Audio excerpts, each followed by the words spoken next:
Hi, apologies, this is really late. We just finished the staff meeting, so I'm just getting a chance to do a quick video just now for the Stairway to Spelling.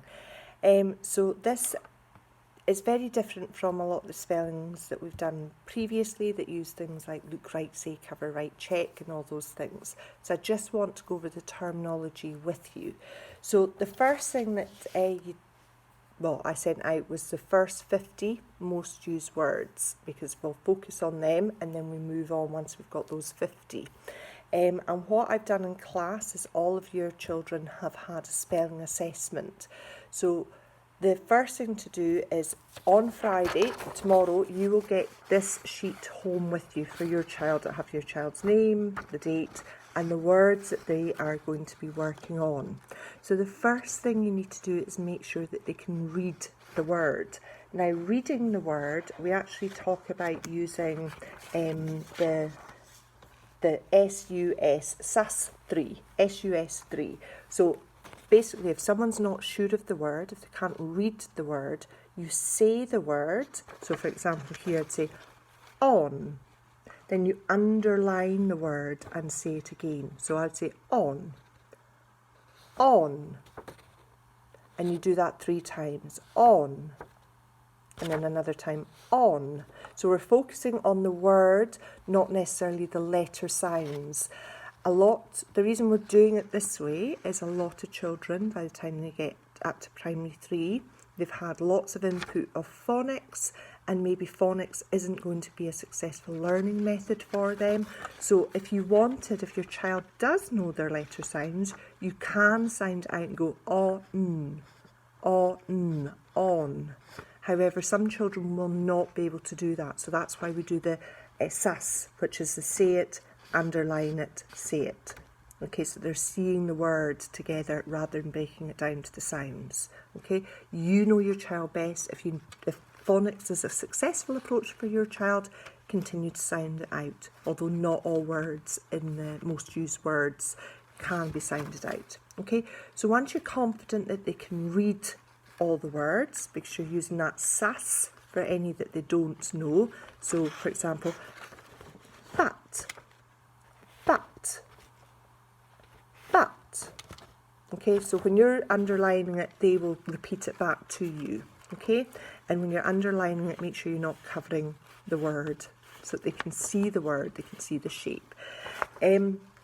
Once you've done that, everyone will have these sheets. Now, these are basically they should be kind of guillotined in half. Each night, what you're going to do is you will fold this over with the correct spellings. They're not seeing the correct spelling words, and you can either write on the sheet or write in their homework jotter, but as long as you're covering the correct spellings, and then you will read out the words. The first time you do it, you'll read them out in the order that they were above, and your child will write them underneath in that space there.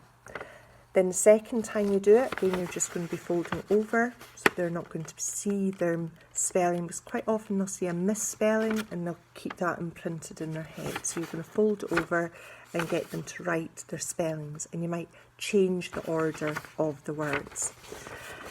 The bit at the bottom is for once you've finished, you'll write, once you've finished your spelling practice for that week, you'll copy all the words into the bottom and tick it when they get it right.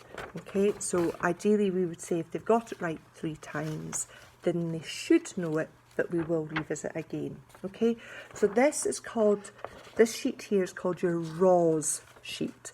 So I said at the start, we don't use, with spelling, Stairway to Spelling, we don't use a look, say, cover, write, check method. We use a thing called an acronym RAWS, which stands for read, analyse, write, spell.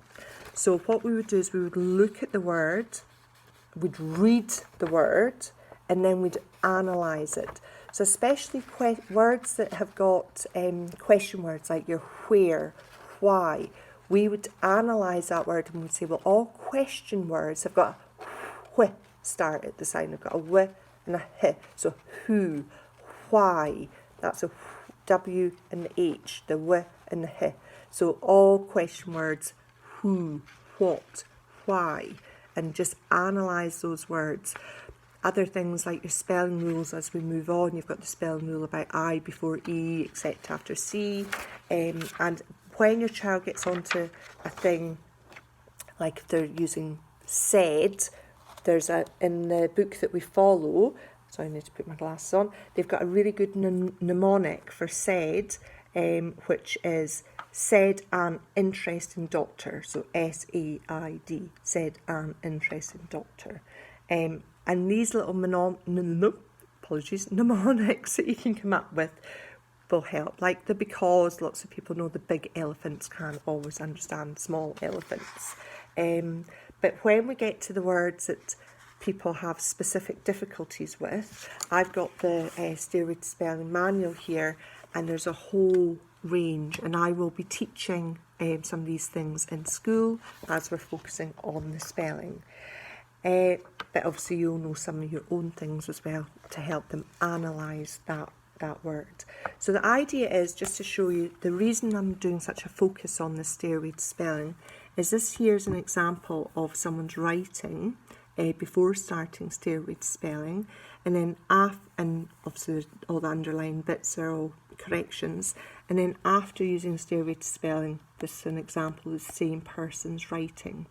So the most used 300 words actually make up 72% of all written words. So we're focusing on this because this will give a really big impact to their writing. So to be able to get the most common words spelt. So we're using SAS, which is say, underline, say, and you do that 3 times. And we're using the RAWs, which is the read, analyse, write, and spell. So as I said, tomorrow on Friday, all the class will be coming home with their sheet in a Polly Pocket. And if you can practice these spellings, ideally if you can practice them 4 times in a week, that is the ideal, apparently, according to the method on Stareway spelling. However, anything that you can do would be beneficial. So if you can just do it once a week, perfect. If you can do it twice a week, do it twice a week. It should only take about 5 minutes each time, 5 to 10 minutes. You're not labouring it. You're just saying to them, right, we're going to read the word, and then you'll tell them the word and they're going to write it down. So only if they get a misspelling, then you would analyse the spelling and talk with them about how they could spell that word. Okay, I hope that explains it. Because like I said, the form looks quite complicated. I know our parents already ordered their copy of Stareway spelling. We are using these at school, but I know a parent ordered one for home, and it looks really, really complicated. There's pages and pages, but it is it's quite straightforward once you get to grips with it being a different way of teaching.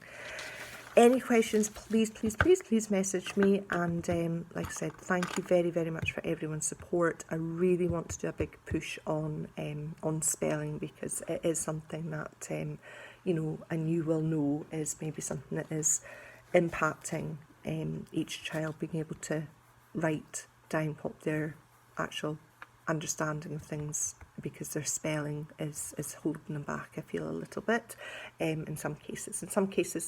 There are some marvellous spellers in the class, and that's fantastic. So it's not everyone that's struggling with spelling, but it is going to be a big focus. Okay, hope you're having a lovely evening, and hopefully you find this video explains things a little bit. Okay, take care, and I will see all of the kids tomorrow. Take care, bye.